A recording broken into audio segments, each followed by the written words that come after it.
വനിതാ ക്രിക്കറ്റിൽ സമഗ്ര ആധിപത്യം തുടർന്ന ഇന്ത്യ ശ്രീലങ്കയ്ക്കെതിരെ 4ാം T20 മത്സരത്തിൽ 30 റൺസിന്റെ തകർപ്പൻ ജയം ഇന്ത്യ സ്വന്തമാക്കി. കാര്യവട്ടം സ്പോർട്സ് ഹബിലെ റൺസ് ഒഴുകുന്ന പിച്ചിൽ റെക്കോർഡുകളും പിറന്നു.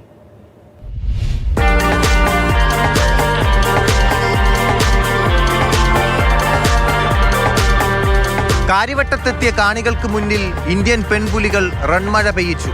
ഷെഫാലി വർമ്മയും സ്മൃതി മന്ദാനയും ഓപ്പണിംഗ് വിക്കറ്റിൽ ശ്രീലങ്കൻ ബൗളർമാരെ തലങ്ങും വിലങ്ങും പായിച്ചു. 48 പന്തിൽ 80 റൺസ് നേടി സ്മൃതിയും 46 പന്തിൽ 79 റൺസ് നേടി ഷെഫാലിയും തകർത്തടിച്ചപ്പോൾ 2020-ൽ ഇന്ത്യയുടെ ഏറ്റവും ഉയർന്ന സ്കോർ കാര്യവട്ടത്ത് പടുത്തുയർത്തി. മന്ദാനയും ഷെഫാലിയും ചേർന്ന് 162 റൺസ് നേടിയപ്പോൾ അത് വനിതാ 2020 ക്രിക്കറ്റിലെ ഏറ്റവും വലിയ കൂട്ടുകെട്ടായി. റൺസ് ഒഴുകുന്ന പിച്ചിൽ അതേ നാണയത്തിൽ മറുപടി നൽകിയാണ് ശ്രീലങ്ക തുടങ്ങിയത്.